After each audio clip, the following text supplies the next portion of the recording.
Well, Molly, as you just mentioned, President Trump is also seeking dismissal for 450 cases still pending. But despite the pardons for some of those attorneys representing some of those charged, the work is not over.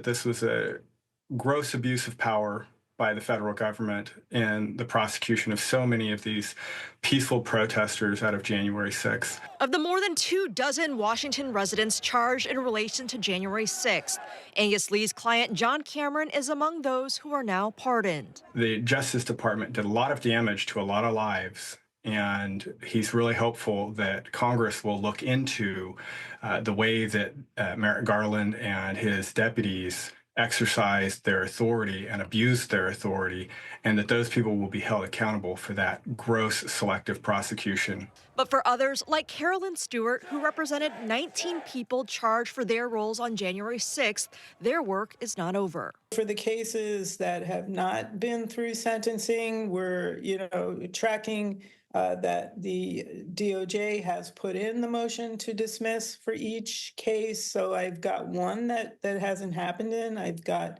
eight active cases that were at the trial court. Among those whose sentences were commuted is Ethan Nordine, a known Proud Boy leader from Auburn who had been serving an 18-year prison sentence since 2023 after being convicted of seditious conspiracy. Washington Attorney General Nick Brown disagrees with the pardons after knowing all the work and evidence gathering that went into those cases. You had people that were sentenced to upwards of 18 years in prison who are now pardoned.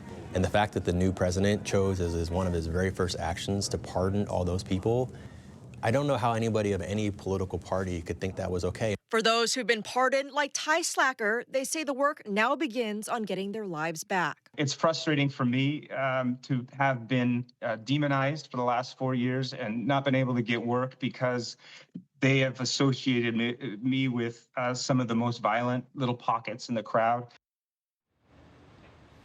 And one of the attorneys I spoke with says that at least one of her clients still remains behind bars. She tells me that his case out of Florida grew out of the January 6th investigation, and they're still trying to figure out what the president's pardon means for that case. Reporting live in Seattle, Lynn Ann Wynn, KOMO News.